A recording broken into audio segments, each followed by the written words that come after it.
Últimos vídeos, vimos como diferentes moléculas orgânicas podem ter se formado em condições presentes na Terra pré-biótica. Nesse vídeo, vamos ver como algumas dessas moléculas puderam se unir formando estruturas mais complexas. Em particular, o foco desse vídeo é como o RNA pode ter se formado e como ele se liga a uma hipótese mais ampla conhecida como mundo RNA. Então, como já vimos no segundo vídeo dessa série, o DNA é uma molécula prima do RNA. Ele é a principal molécula de armazenamento de informação na maioria das espécies de seres vivos atuais. Basicamente, essa informação é definida pela posição das bases nitrogenadas na molécula de DNA. Então, adenina, timina, guanina e citosina são as 4 bases nitrogenadas da molécula de DNA e a ordem delas define a informação que a molécula de DNA possui. É uma molécula, então, altamente especializada no armazenamento de informação genética. Graças a essa informação, são formadas proteínas. Proteínas têm uma série de funções, principalmente estruturais e catalisadoras de reações químicas. Elas não são moléculas armazenadoras de informação, mas elas são moléculas de vital importância para reações químicas na célula e no restante do organismo de seres vivos multicelulares, além de ter uma forte função estrutural. Então, temos aqui duas moléculas altamente especializadas, uma em armazenamento de informação, a outra em realizar funções estruturais e catalisadoras. A grande questão é como essas duas moléculas altamente especializadas se formaram, porque aí temos um problema, que é o DNA, ele fortemente depende de proteínas para sua replicação, e essa é uma representação simplificada de como o processo acontece. Aqui temos dois tipos de proteínas atuando, que é a helicase, separando duas fitas de DNA, e a DNA polimerase, que atua na formação das fitas imãs de cada fita que foi separada. Tem várias outras proteínas envolvidas nesse processo de replicação do DNA. Então é um sistema bastante complexo e, por sua vez, as proteínas elas se originam graças ao DNA. O DNA é que define a formação do tipo de proteína. A ordem das bases nitrogenadas do DNA define o tipo de proteína que vai ser formada. Então, temos aqui então duas moléculas altamente especializadas com funções específicas que dependem uma da outra para manutenção. O DNA precisa de proteínas para continuar se replicando e continuar existindo, e as proteínas surgem graças ao DNA, a síntese do DNA. E aí fica a questão, que é como que esse processo se originou? Como é que essas duas moléculas altamente especializadas se originaram? Parte da solução é graças a uma molécula intermediária da síntese proteica, que é o RNA, uma molécula prima do DNA, que é diferente em apenas dois principais detalhes, que é o RNA possui uracila no lugar da timina e ele tem um átomo de oxigênio a mais em sua pentose. O RNA ele desempenha um papel importante na síntese proteica, então existem três principais moléculas de RNA que atuam na síntese da proteína. Essas moléculas podem ser melhor visualizadas nessa simulação. Então, temos aqui o RNA mensageiro, que é essa fita negra, ligando a essas estruturas azuis, que são os RNAs transportadores, transportando cada um aminoácido que vai se juntando até formar a proteína. Tudo isso acontece dentro da estrutura do ribossomo. O ribossomo, por sua vez, é formado por duas unidades, formadas cada uma por proteína e por RNA, o RNA ribossômico. Então temos essas três moléculas de RNA. Além dessas três moléculas, existem vários outros tipos de moléculas de RNA que desempenham uma série de diferentes funções na célula dos seres vivos. E essas moléculas, elas acabam tendo uma propriedade interessante, que é o RNA, ele não é uma molécula altamente especializada, ao contrário do que acontece com o DNA e as proteínas. Ele é uma molécula que consegue cumprir as duas funções a função do DNA de armazenar informação, porque ele tem bases nitrogenadas que servem como armazenamento de informação, e ele consegue também desempenhar funções catalisadoras das proteínas, das enzimas. Essas moléculas de RNA que conseguem cumprir essas duas funções são chamadas de ribozimas. Elas foram propostas pela primeira vez nos anos 60 e foram confirmadas a existência delas nos anos 80. Basicamente, elas são moléculas que conseguem catalisar essas reações químicas, então cumprindo essas duas funções.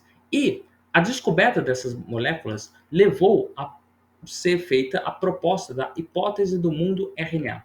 Então, basicamente, a hipótese do mundo RNA, ela defende que o RNA se originou antes do DNA e das proteínas, e essas primeiras moléculas de RNA, elas atuavam tanto na catálise de reações químicas, quanto no armazenamento da informação genética, e essas moléculas tinham a capacidade de se autorreplicar sem a necessidade de proteínas. Então, teremos essas moléculas se autorreplicando em um ambiente pré-biótico, e elas poderiam realizar reações químicas catalisadoras. Com o passar do tempo, cada uma dessas moléculas foi se tornando mais complexa, houveram processos de diferenciação para diferentes tipos de RNAs. Com o passar do tempo, então, tivemos então a substituição de algumas dessas moléculas por proteínas, que seriam mais eficientes na catalisação de reações químicas, e quando tivéssemos um sistema com moléculas de RNA e proteínas, isso abriria espaço para a evolução do DNA. Veremos mais detalhes sobre esses passos posteriores da evolução de proteínas e do DNA em um vídeo futuro sobre a evolução do código genético. Mas nesse vídeo, vamos focar então nos detalhes. Quais são as evidências que temos para a hipótese do mundo RNA? Primeiro, além da existência das ribosomas, nós temos também um outro conjunto de moléculas de RNAs livres na natureza, chamado viroides. Os viroides, que já foram mencionados em um vídeo anterior, eles são moléculas de RNA que infectam principalmente angiospermas, plantas com flores, e elas se espalham, como podem ver nessa representação, a partir do toque de plantas umas com as outras, e eles vão se espalhando e infectando diferentes células, e basicamente eles são moléculas livres de RNA. O problema da hipótese de que alguns autores propuseram de que os viroides são meio que fósseis vivos, por assim dizer, do mundo pré-RNA, do mundo RNA, é que essas moléculas elas infectam principalmente angiospermas. Então, elas são moléculas que provavelmente se originaram muito recentemente na história da vida, não sendo, então, moléculas que permaneceram inalteradas desde a origem da vida. Mas mesmo não sendo, o fato é que eles representam uma forma como moléculas de RNA poderiam ter atuado em um ambiente antes da evolução de células e antes da evolução dessas estruturas mais complexas. A questão é, como que uma primeira molécula de RNA se formou? Já vimos no vídeo anterior sobre mecanismos para a formação de nucleotídeos. Como esses nucleotídeos, então, se ligaram para formar moléculas mais complexas de RNA? Acontece que existem vários mecanismos que podem permitir a ligação de nucleotídeos no ambiente natural. Para começar, existe a ligação não enzimática na água. Então, basicamente, nós temos aqui, inclusive, uma representação de dois nucleotídeos. Normalmente, eles possuem a pentose, tendo no terceiro carbono dela um grupo fosfato, e esse grupo fosfato se liga ao quinto carbono da pentose. Esse mecanismo, inclusive, dá o que a gente chama chamada ligação 5' 3', que forma as ligações dos nucleotídeos da fita do DNA e do RNA. E o que acontece é que em ambientes naturais, esses nucleotídeos naturalmente conseguem se ligar em ambientes aquosos, naturalmente, sem muito esforço. O problema é que essas moléculas, ao se formarem, elas são bem curtas, mas existem outros mecanismos que auxiliam esse processo. Então, John Desmond foi um dos primeiros proponentes da ideia de argilas, de que argilas poderiam atuar facilitando esse mecanismo de ligação de nucleotídeos. Então, John Desmond propôs essa hipótese em uma palestra que é The Physics Base of Life dele. Mas o principal autor que acabou popularizando essa ideia de forma mais ampla para o público foi Graham Kerr Smith. Ele propôs isso em um livro que é o Seven Clues to the Origin of Life, que foi um livro voltado para o público geral, e sendo o outro livro dele, The Genetic Takeover and the Mineral Origin of Life. Esse era o livro de caráter mais acadêmico que ele escreveu também.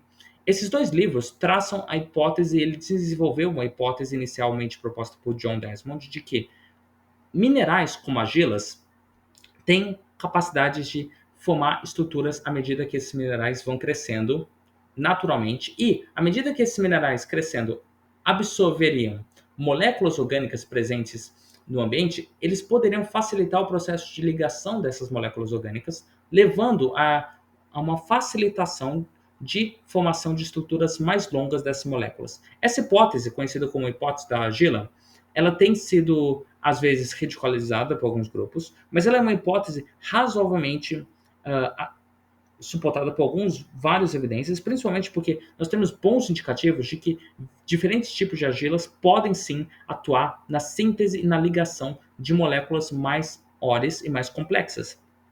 Então, ela é uma hipótese razoável para como essas moléculas poderiam ter se formado em ambientes pré-bióticos e como elas poderiam formar estruturas maiores do que a simples ligação não enzimática presente em ambientes aquosos.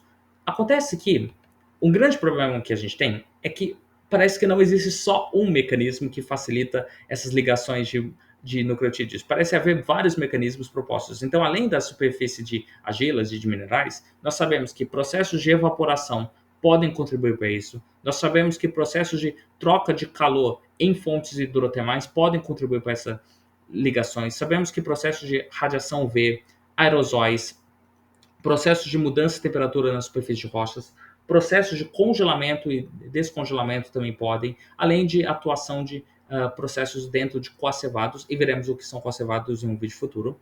Alguns desses cenários são mais plausíveis do que outros na Terra primitiva, então ambientes de congelamento são menos plausíveis considerando as condições da Terra primitiva, como já vimos no terceiro vídeo dessa série, mas outros desses mecanismos poderiam também ter atuado na síntese dessas moléculas mais longas e veremos em um vídeo futuro sobre diferentes cenários para a origem da vida para tentar resolver qual desses mecanismos pode ter sido o principal para a formação das moléculas mais longas de RNA.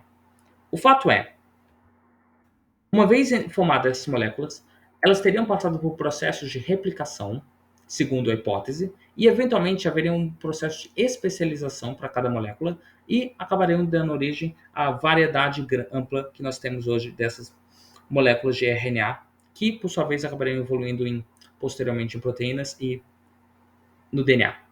A questão é, como que a gente pode ter certeza que essas moléculas conseguem se replicar naturalmente sem auxílio de proteínas?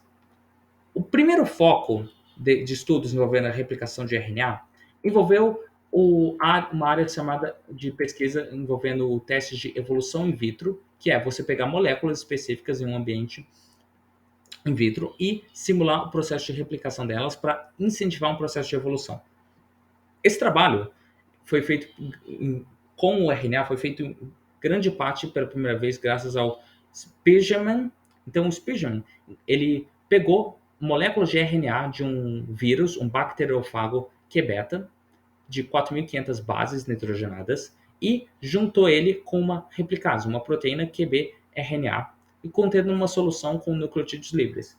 Depois de algumas gerações trocando essa solução e cada vez pegando algumas das moléculas de RNA resultante e colocando em uma solução diferente, ele percebeu que as moléculas estavam se replicando naturalmente nesse ambiente graças a essa proteína, essa replicase.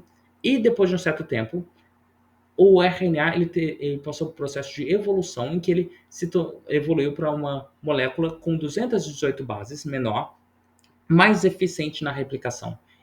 Isso acabou dando origem ao chamado Spigeman Monster, ou monstro de Spigeman.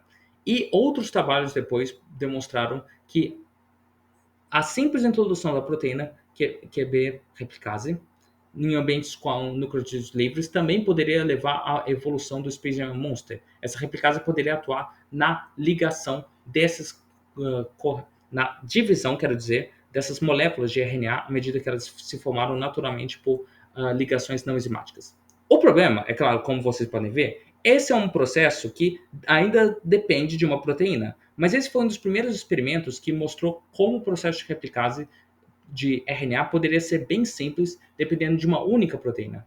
Posteriormente, outros estudos envolvendo replicação dessas moléculas de RNA sem proteínas aconteceram. Então, esse foi um outro estudo de 2009 que demonstrou como uma molécula de RNA, como podem ver que temos duas moléculas de RNA, E e E', cada uma delas sintetiza uma outra. Então, E' acaba se ligando a dois conjuntos de linhas de nucleotídeos unidos e acaba juntando eles, formando a molécula E, que ao serem separadas por variação de temperatura, E acaba então coletando nucleotídeos e fitas curtas de nucleotídeos e formando helinha.